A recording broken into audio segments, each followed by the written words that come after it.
Train যাত্রী চলেছে গাড়ি ছুটে দূর হতে অনেক দূরে।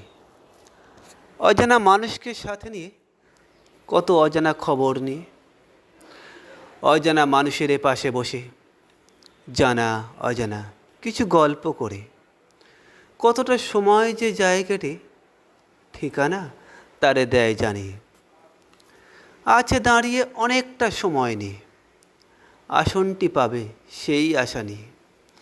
ভিড়ের ধাক্কা যখনই আসে বলে থাকে দাও না থাকিতে দাঁড়িয়ে। অজানা মানুষের সাথে কত গল্প মনে আসে, গল্পের ভঙ্গিমা যায় এত দূরে, ভালোবাসার থেকে যায় প্রতিবাদে। বিক্রেতা উঠেছে কত কিছু নিয়ে, সময়টা কাটাতে নিচ্ছে কিছু কিনে। একটা একটা করে যাচ্ছে সময়ে বহে, কখনো পাশের মানুষকে আনছে ভাগে।